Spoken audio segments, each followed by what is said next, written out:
give a backstory on how I got settled in Colombia, how I ended up deciding to get into a ranch.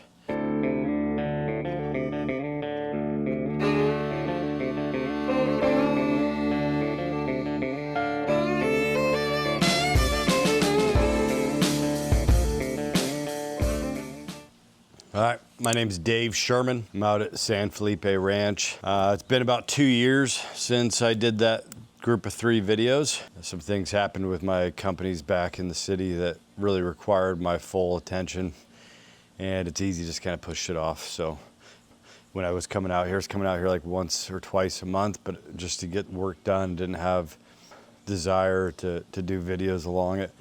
My wife wanted to start doing editing and things like that, so we're gonna start doing this again. I think, that first video that I did one shot. I had a girl that did editing come here and do a recording, and I just didn't think about it. I just said, but I didn't really give a good backstory on it. I had an employee at the dispatch company whose family had been in ranching there for generations, and they purchased a new ranch, so he came in one day.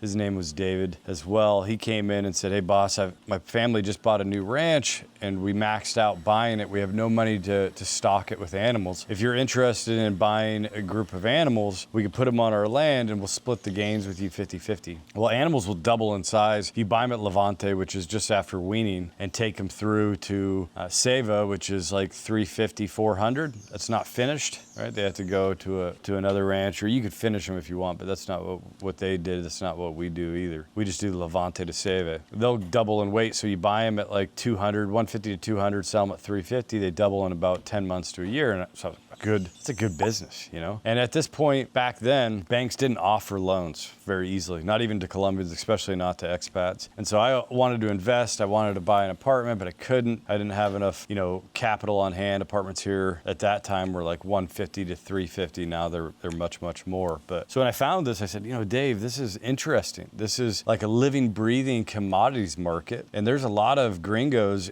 in Colombia that would love to put $10,000 down and then pull out $15,000 in 10 months. I go, you know what? Find me a ranch. I want to do a proof of concept here, and then I'll create UMCC, which is United Meats Cooperative Colombia. And what we'll do is that this happens for a lot of Colombians, right? A lot of these guys bought their property, and that happens as well, but a lot of it is passed down from generation to generation. So a large amount of ranches in Colombia are understocked, right? They don't have enough money to buy animals. They have enough to buy 10, and that's a lot of money for them. And then when they sell them, they have enough to take their profits out to survive on and buy 10 more.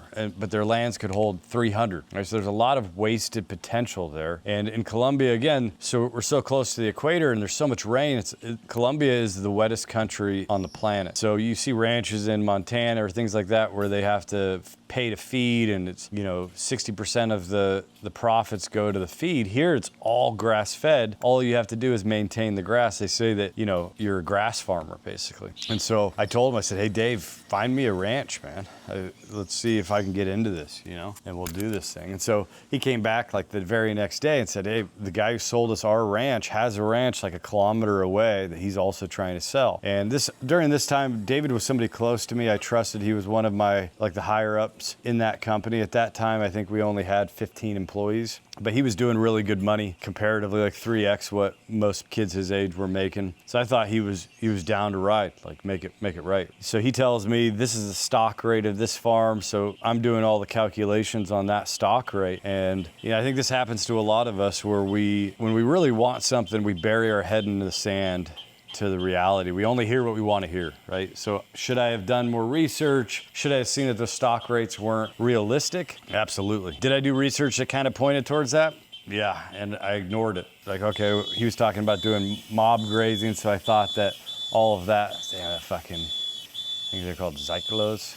Let me let that pass. Trying to do a video here.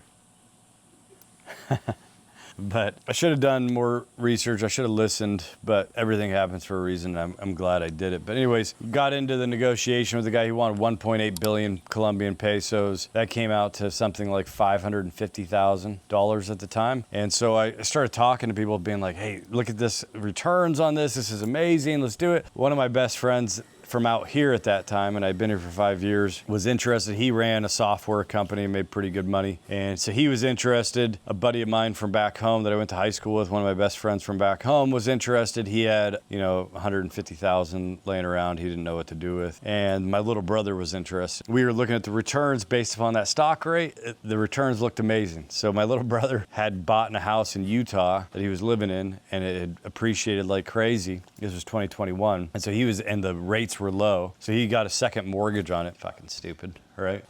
And so the three of us came in. We came in all initially with $100,000, and that was gonna be 400. We got the guy that was selling the ranch to do a deal over a course of a year. So it was gonna be $100,000 down, $100,000 in 3 months, another $100,000 in 3 months from there, and then the last payment of like 150 at the year mark. I had my money in country already. Nobody else did. It was gonna be a pain in the ass. It's a pain in the ass to bring dollars. It's a pain in the ass to do banking between the US and Colombia for obvious reasons. But I had the money, and so I put my initial $100,000 down, and we got started. I had some extra money, so I also bought 190 animals to stock the land while we waited, and they were gonna bring their money for the next payments. Anyways, as we get going on this thing, we realized that the 190 animals, well, let me back up. I think, this land had been neglected. I couldn't tell grass from weeds, right? There's a thing called poor man's grass that looks like grass, but the cows don't eat it and it spreads like wildfire. We were full of it. The land had been neglected and non-managed. I think it was probably managed for like 4 months up to the point that I bought it, when this guy had gotten it in some kind of deal and he was trying to get it into a decent shape to sell it. Obviously, ranches don't turn around in 4 months, so it wasn't in good shape. But the community had been stopped putting animals on it, overgrazing, because there was nobody here. So there was probably like 75 animals on it, not being rotated properly. The fencing was all down. And anyways, we get in, we put 195 animals in. We start repairing fences, spending a ton of money. We repaired the road. There's a 5-kilometer private road to get into here. I think it actually might be 2 kilometers. It's 5 kilometers from Villa del Sol, but paid to do all that.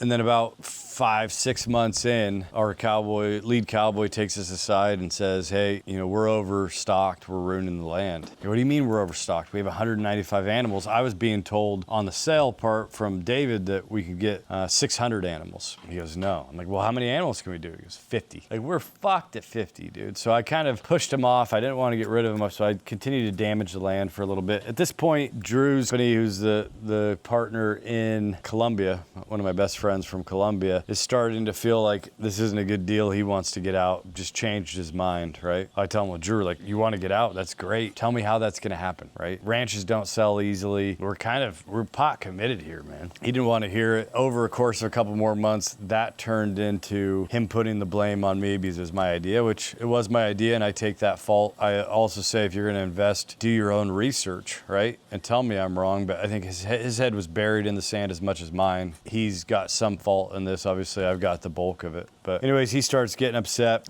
At this time, we have 5 cowboys on employment through the company. And that's a huge mistake. Every rancher always has just independent contractors and pays them per job, because managing people is difficult, especially if you're not out here, right? They'll go and tell you they're working and they're not working. That's exactly what was happening. So we had a high spend rate. It was a mess. They were taking advantage. And we were after 6 months, I'm realizing that we're spending all this money. I'm not managing this right. So I tell David, who's the one that got me into this, he came, since his family's ranch was over there, and he came in as a ranch administrator, and I was paying him an additional salary to manage that. I told him, David, from now on, I want to start doing inventory on everything that we have, because we're spending not just on the employees, we're spending a ton of money on inventory, and it doesn't feel right. And so I made a point, because I kind of was suspicious that they were probably stealing from us. So I made a point to tell them, look, when we buy supplies and we buy them in bulk, they must stay at the ranch, right? So we did a big purchase, and this particular purchase, I saw things on there like motor oil that we had just bought, and I thought it was strange. So I came to the ranch and did an audit myself and saw that we had 50% of everything that we had bought. So what ended up happening is that he was buying enough for his ranch and my ranch, and I was paying for 100% of it. So I called him into my office back in Medellín, because he worked for me there too, and I confronted him about it, and he got super defensive. No, you're fucking crazy, this and that. I said, no, Dave, I know which way's up here. I know what you were doing. I'm disappointed in you. You were my right hand on this deal, and rather than seeing the big picture of us getting into profitability and you being in a good position, you're taking advantage. And so your and my relationship's done. It's not just with the ranch, it's with this company too. So I fired him, which he was pretty furious about. And when we first bought those 195 animals, we didn't have UMCC started yet. and the government makes you register the animals for vaccines purposes, things like that. So they're registered in David's family's name. So he was calling me and he was upset, right? Again, he was making 3x, 4x now with the idea of the extra salary of what he can go out and get. And now he's pushed out. He was pissed. He was talking real rough to me, you know, messaging real bad. And then he got to the point where he was saying he's going to come and pick up his animals. You know, I paid for him right there in his name. He was just being a fucking dick.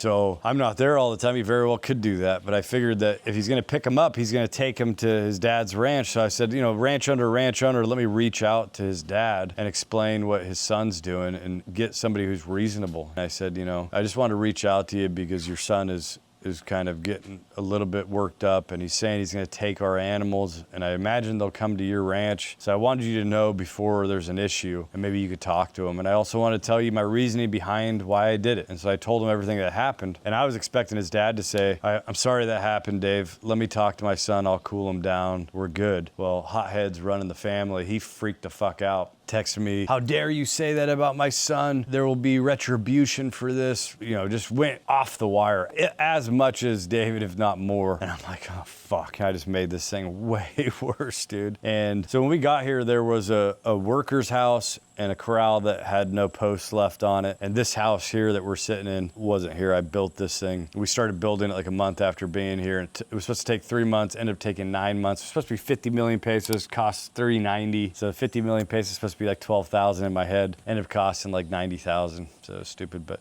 anyways, at this point, the house had a pad. And before we built the house, we used to go stay at David's family's ranch, which is a kilometer away because there's nowhere to sleep. And we'd ride in and work, and we had to bring all these materials from Medellín. So in my truck, beat the shit out of my truck, I'd come and work every day on the house. And so at this point, the pad was built. Some of the walls were up, but they weren't cladded. And over here, so this was meant to be a loft, 2 matching master bedrooms for me and Drew to stay in. And another thing to note is that we knew that when we bought in here that the partners in the States were going to be silent partners, and they were only going to come in, end up being 135,000. And then me and Drew were going to kind of dilute them as we needed to put more money in. But anyways, I made 2 master bedrooms that matched, and then I was going to have a loft that had like a half wall on it. We ended up changing that a couple years back because nobody ever stayed in that loft because without an AC, it's a nightmare. But anyways, at this point, the pad was here, and this loft was built, but no walls on it. I came out when Dave was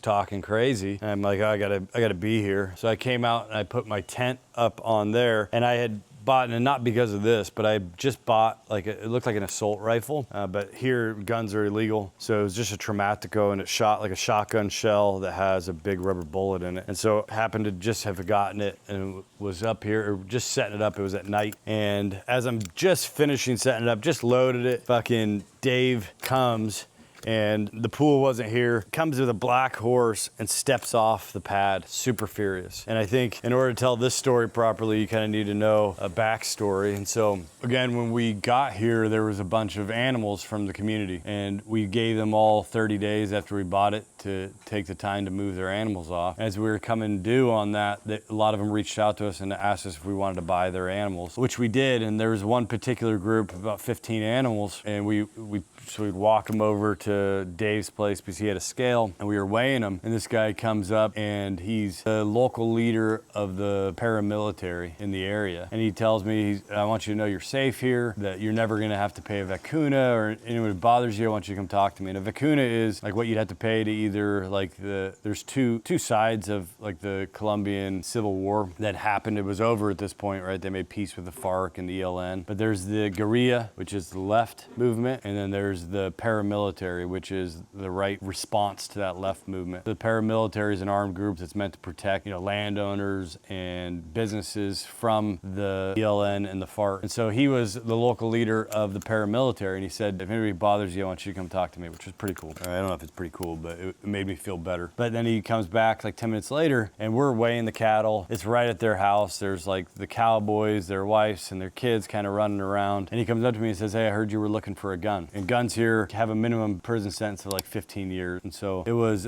what's called a Traumatico, right? I wanted to get a gun just because we're way the fuck out here.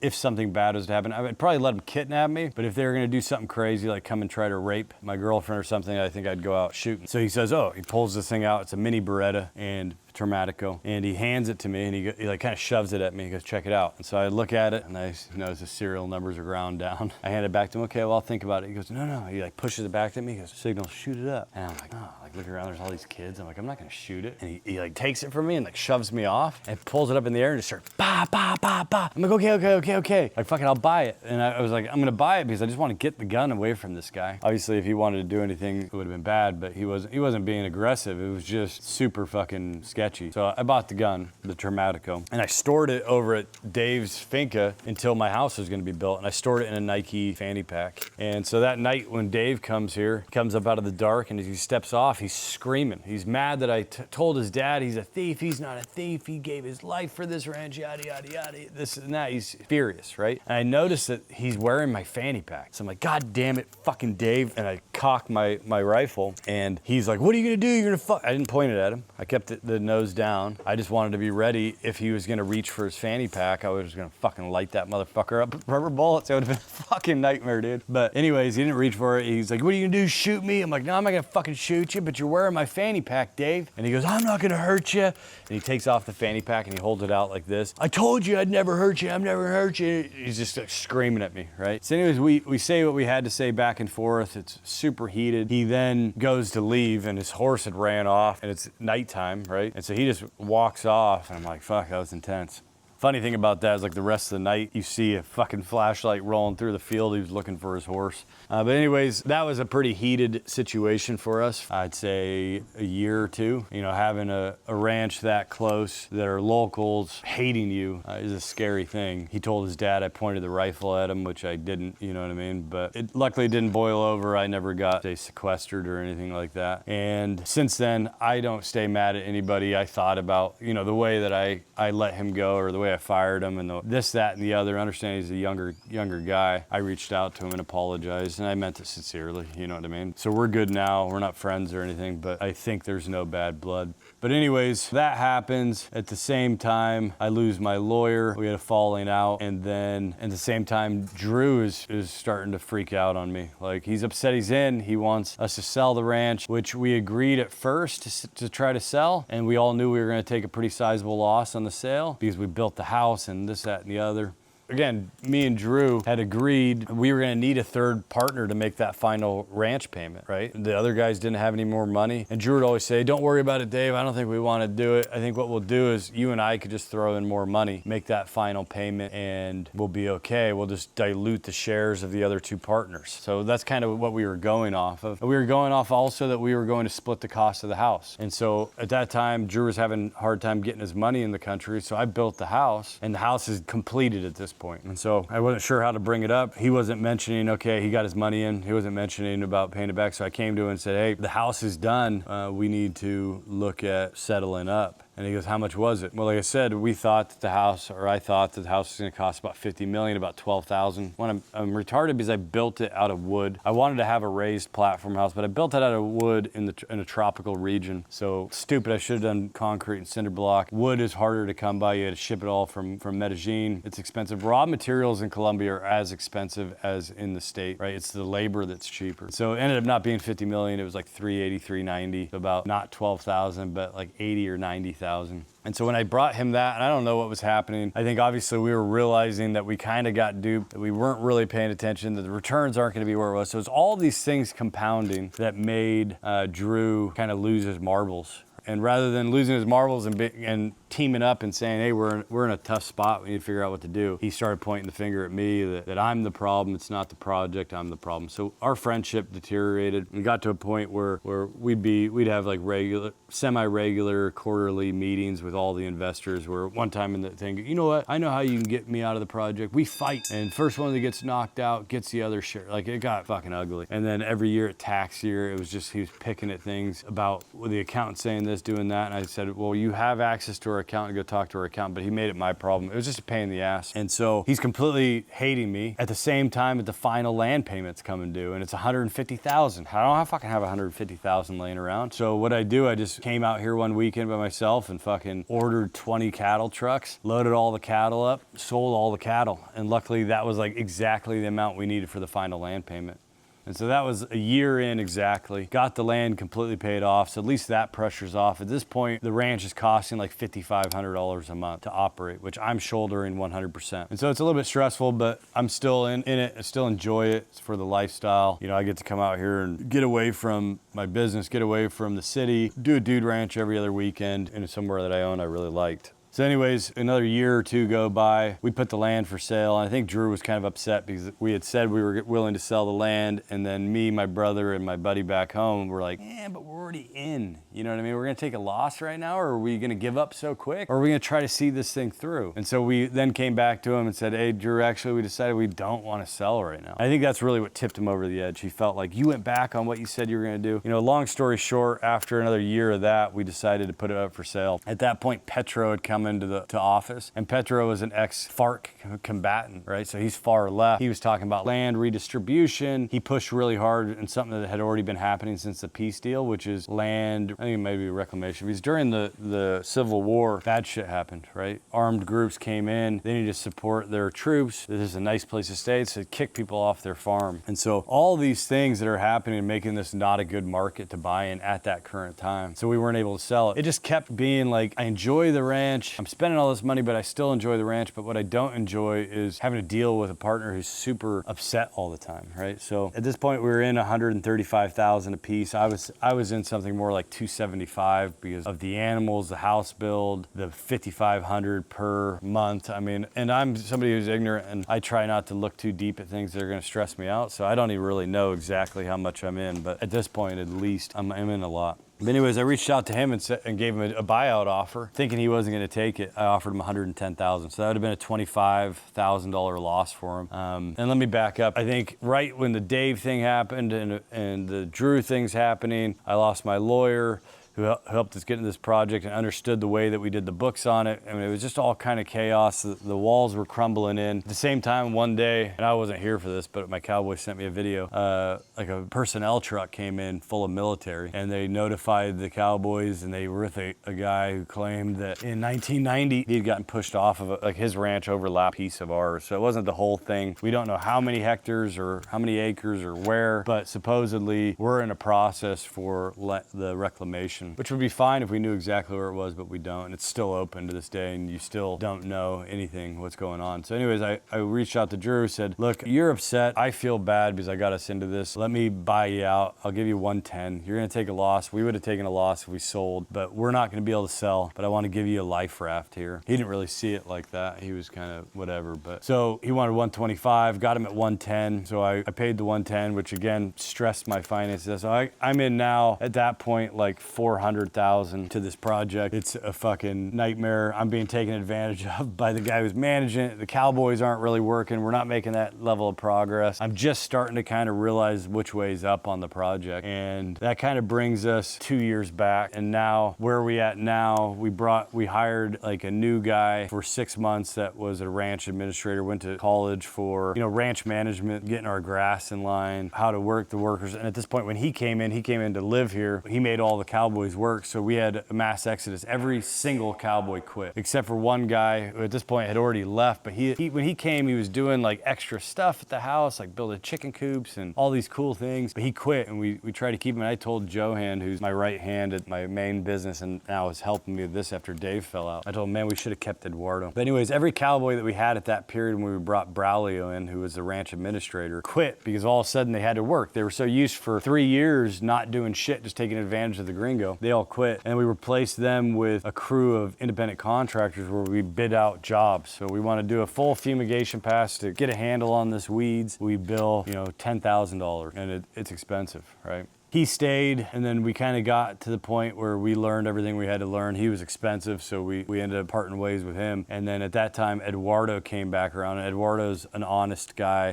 Catholic guy, honest, hardworking. And he, on his own, he's working out. He's the only full-time employee now, is doing as much work as all 5 of those guys. So we're making really good progress, mainly on these front paddocks. And now this next year, we're gonna really focus on the back half. We have an animal capacity. We went up from 50 50 animals capacity is where we should have been without damaging the land, to now we could capacity from 150 to 200 depending. There is a dry season in Colombia for 3 months that you need to step back to probably 100, but during main rainy season you could be at 200. Our goal is to get to 350. That's what we're going to really focus on this next year or two. I'm looking to buy a tractor to get the road back to good. When we first bought the spot, we contracted a guy with a set of tractors. It cost about 50 million pesos, so it was about $13,000 to do the road. But now 4 years later, the road's hurting again. We need to do all that. So I'm back and forth between paying another 50 million to redo the road or buying a tractor at like 200 million, which is about 50,000. Learning how to drive the tractor. Then I'd also be able to put a road all the way around the ranch, because right now the ranch is mule trails. Everything we move is moved on horseback or on mules. And so to take fence posts out, you lap 4 posts, 2 on either side over a mule, put 2 mules in a line and walk out. It takes an hour to get there. So we're super unproductive. Putting a road in, buying a quad, or being able to bring the truck back with things like that will do a lot. Again, my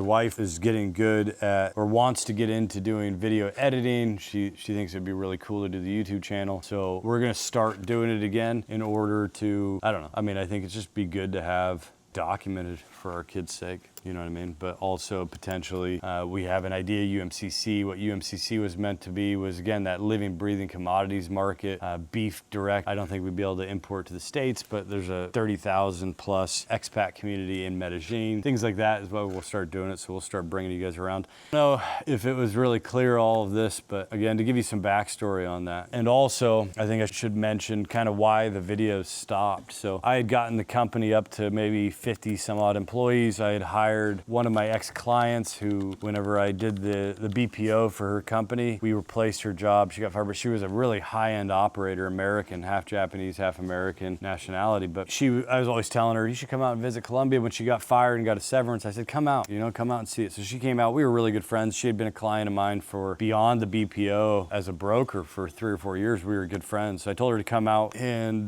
just check out Colombia. When she was out here, I told her, I said, Tracy, look, I think I've taken this company as far as I could. I'm good at sales, but I'm not good at running a company. But she came up from a higher level at a big tech startup company. So why don't you come and you'll eventually become the CEO.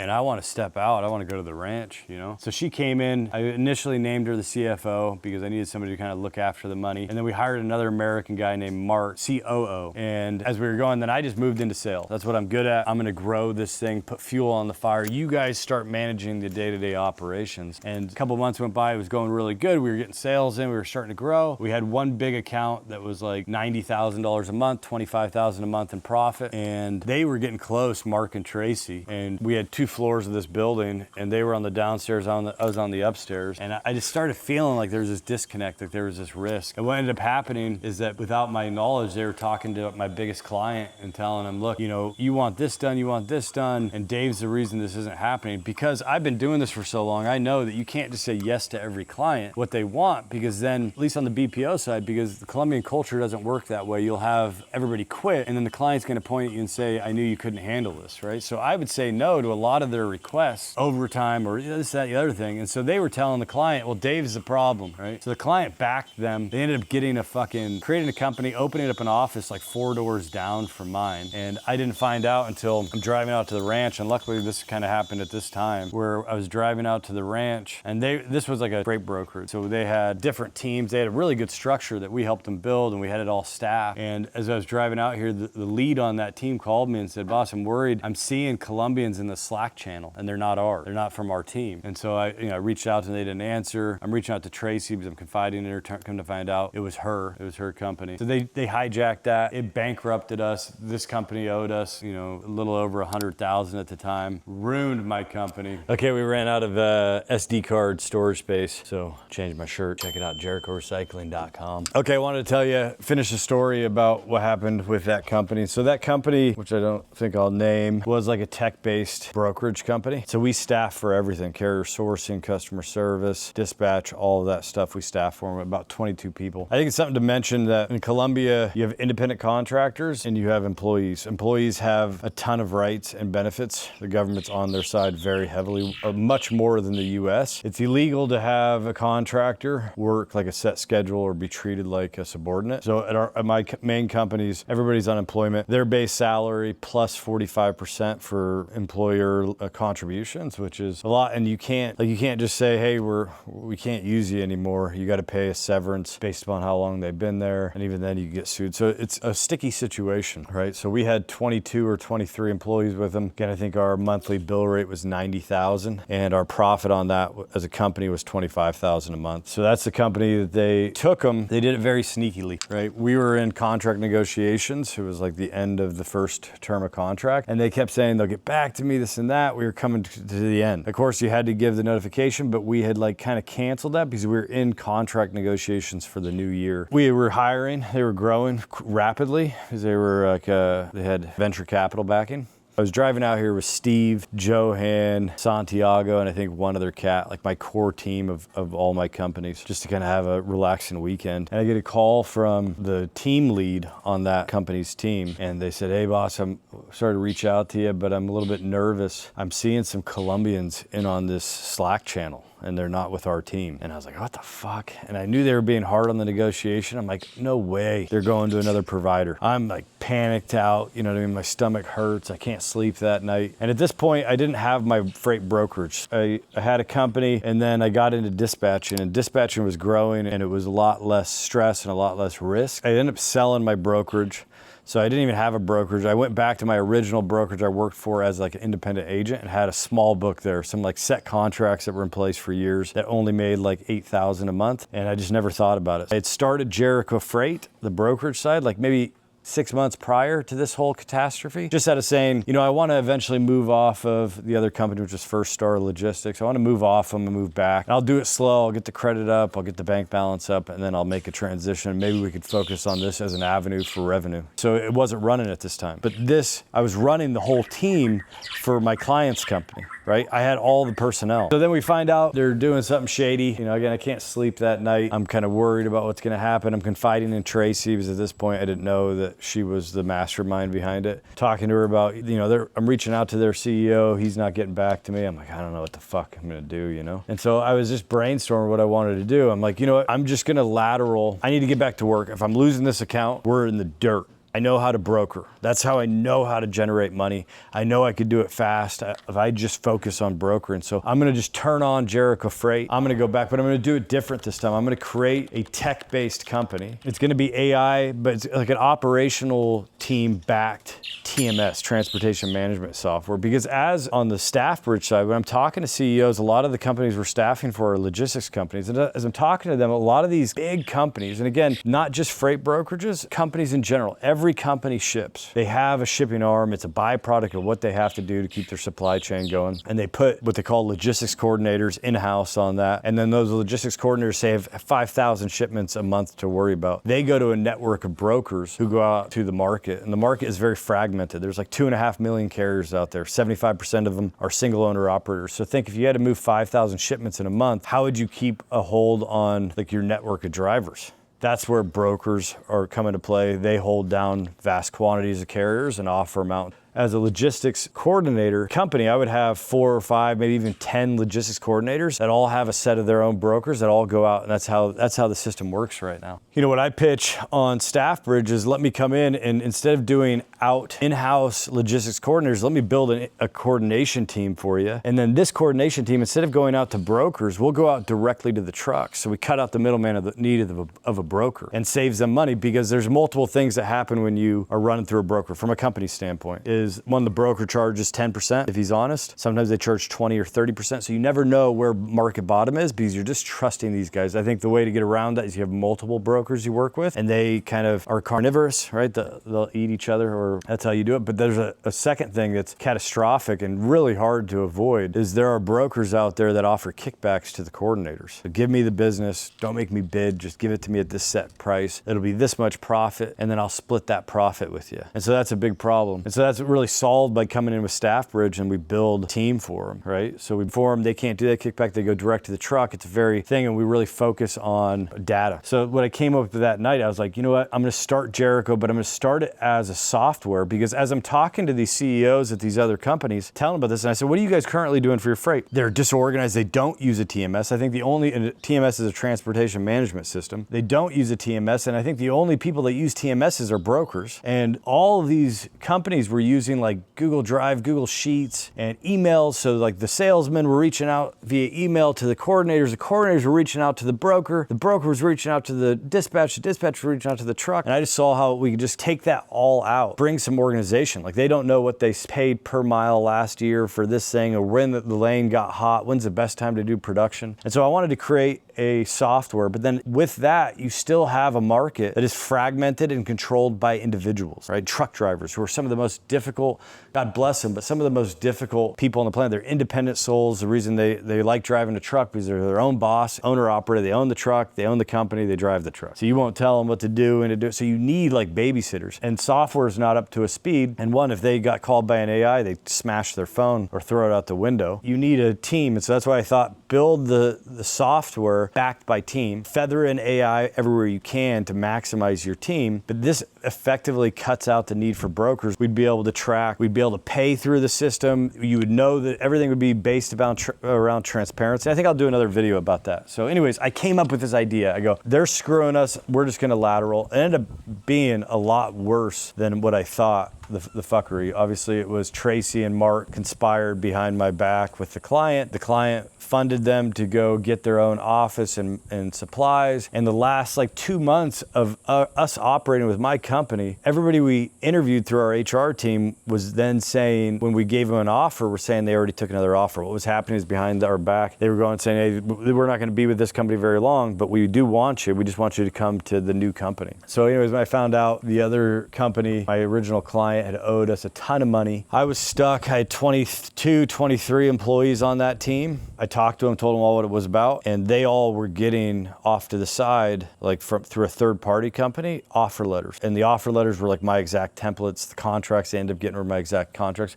But all of them, none of them wanted to go. They all said, I'm not going. Well, that was nice. You know, Colombians are very loyal. You know, it rallied me, but then it also fucked me because now they weren't leaving. They weren't quitting. And I was going to have to owe severances. I was going to owe like 100 some odd thousand in severances. At the same time, the client stiffened me. All this shit was going to put me out of business. So they stayed. But then at the same time of me thinking about creating the software, I just looked over at this team that I have sitting there. They're rocking. They're ready to fucking go. All I need to do is get the business. So I just decided, I said, fuck it. I don't know how I'm going to do it, you know, but I'm going to make this work. We're going to do this. I'm going to rally. Let's figure it out. And I brought in all my life savings from the States to cover. So I was down at zero on the bank, had to inflate, put all my life savings in, went to zero the very next month again. It was fucking sketchy.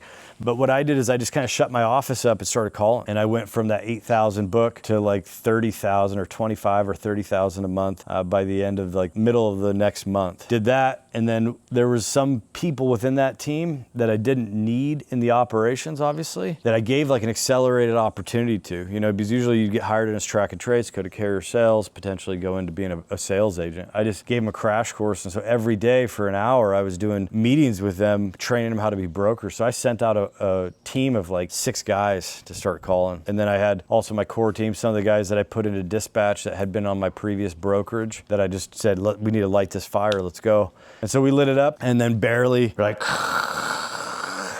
and then came out. And now Jericho does over 2 million a month. Well, 2 million a month in gross, right? About 200,000 a month in revenue for the company. And Staffbridge has tripled in the last year. So I recovered, you know what I mean? It was a rough 2 or 3 months. It gave me a lot of confidence and a lot of like fucking direction to the fact that my whole team rallied behind me. You know, they knew I wasn't going to be able to pay them potentially, you know? So I was like, I got to make it work. And so we made it work. So that was happening when I started the last video. I think that was the point of that story. So that's why those videos completely stopped, because I had coming out at that point because Tracy and Mark were really handling the business. I was coming out here for, you know, like every weekend or sometimes during the week, and I could sell from here. I got Starlink internet and get on the phone and do my shit. But yeah, it put the center on. I needed to focus on what I could do to make money right now. Obviously to be able to come out here and waste all the money, you know.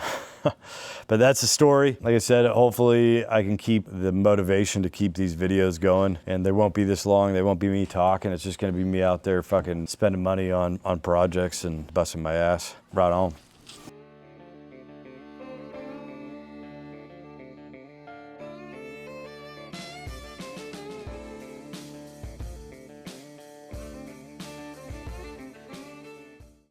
You say you're always there.